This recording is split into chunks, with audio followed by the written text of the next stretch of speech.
damage the European economy. And you could argue I thought this from a might be conspiratorial interesting. perspective that was intentional. Interesting talk. Why? Because in the Chabad-Lubavitch eschatology, Europe is great enemy. Why? Because if we go back 2,000 years, the Jews and the Romans were great adversaries. This is an interesting talk right so here. the Romans need to be destroyed. They need to be avenged because it was the Romans who destroyed the Second Temple. And who are the heirs and the ancestors? The descendants of the Romans. This guy's talking about Europe, like, right? how is this a religious and so war? You see this massive influx of Islamic refugees into Western Europe. That's causing a lot of social disunity, a lot of social conflict. And you ask yourself, well, the reason that happened is because we attacked Iraq, and ISIS took over, and then we attacked ISIS, and all those people were displaced. Destroy their social fabric. We took their homes away, and that's why they migrated to different countries. Between Ukraine and this eschatology. Now, because of this war in Ukraine, the Americans are forced to respond by invading Iran. There's another connection in that Turkey. So wait, can I just stop? Are you saying that part of the calculation for the United States to attack Iran was the fact that Russia is winning the war in Ukraine? Those are connected? Right. That is possible, yes. Yeah, I agree with that. Not that that's why we attacked Iran. Not that that's why Trump attacked Iran or the Americans. I think the Americans attacked Iran because they got no choices.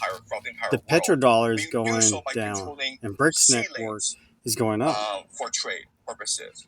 But what this means is that you can never allow a power to emerge in Eurasia that could unify the Eurasian continent and create a trade bloc that is continental, which can negate Anglo-American sea power. I agree with this. And so one superpower doesn't want to let any other superpowers get ahead of them. And World War II, because the great fear is that Germany could unify Eurasia and create this continental trade bloc.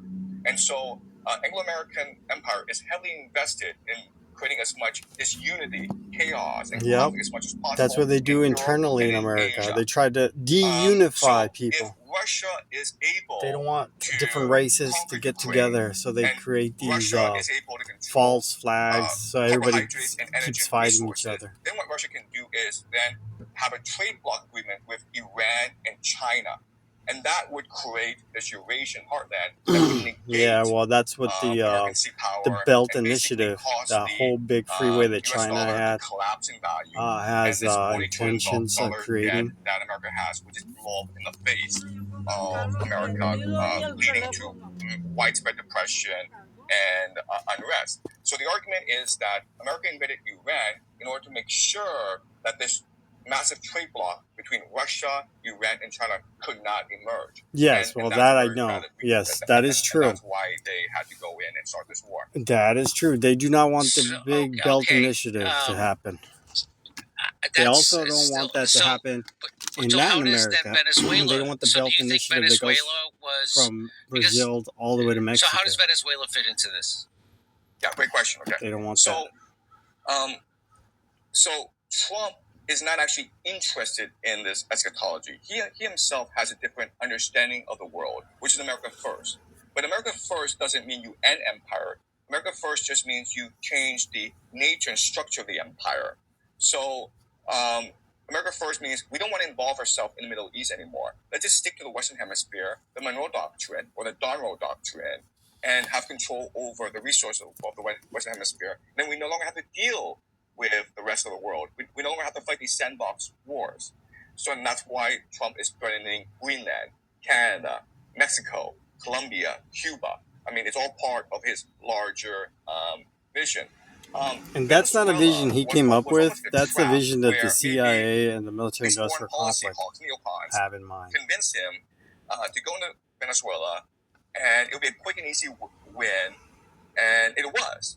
And because it was such a quick and easy win, that made Trump too arrogant. It gave him hubris and believed that, you know what, the American military, Delta Force, they're invincible. So if I can do that in Venezuela, I can do that Iran as well. So that's why they had to do Venezuela first to convince Trump that Iran was doable. Another reason why they did Venezuela is at the end of the month, Trump will visit China. And what Trump wants to do is negotiate a grand bargain with China to maintain the current world order where America is at the top.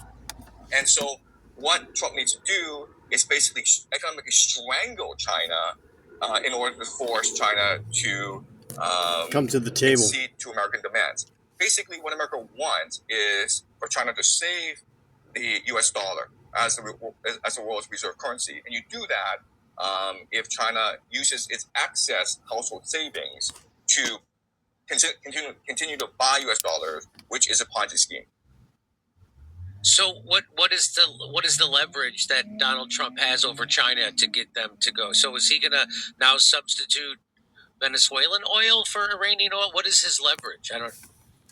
Right. So before, China was getting its oil from a variety of places. The reality is that China is dependent on oil exports to fuel its manufacturing economy.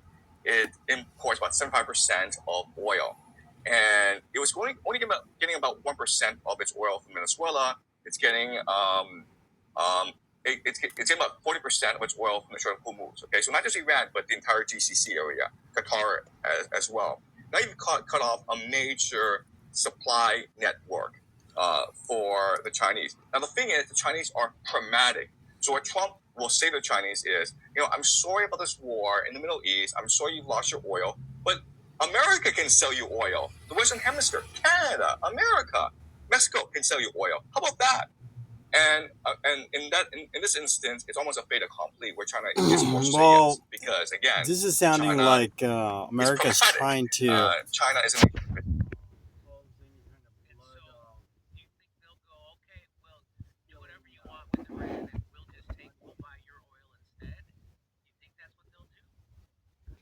The money is bleeding. So, we're bleeding money. And I guess Trump is trying to close off all the bleed. And then is able to since the tariffs didn't work, Middle East, and therefore they have to do other measures.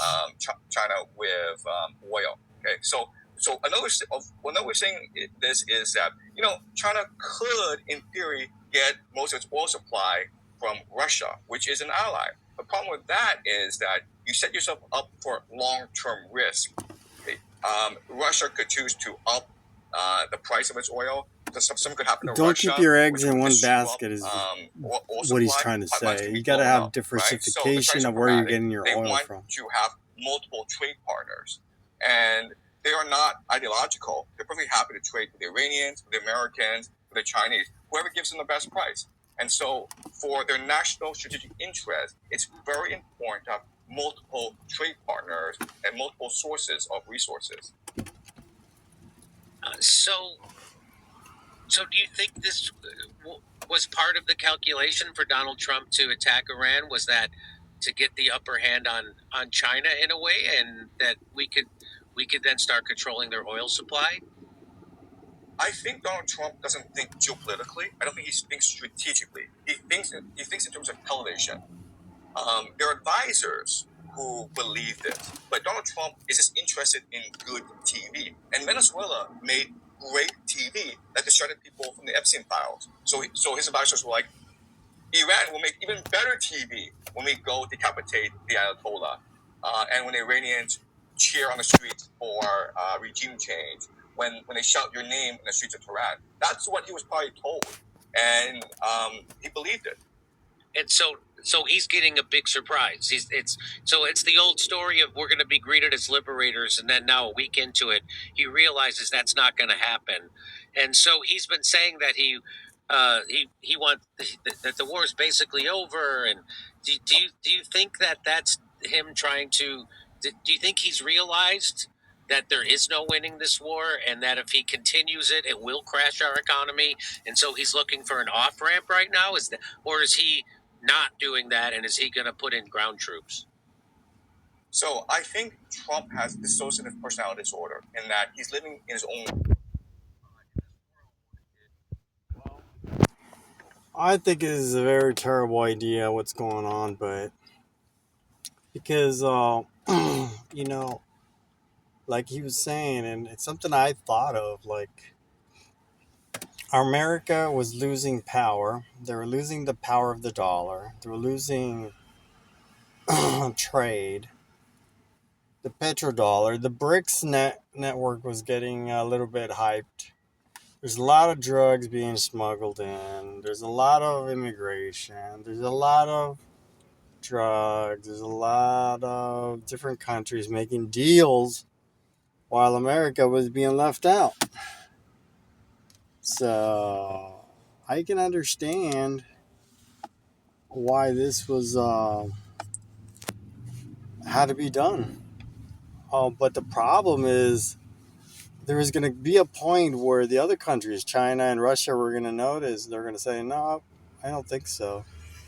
They're not going to let it happen. I mean, there's going to be superpowers. And hey, you can't just be the only one getting all the money.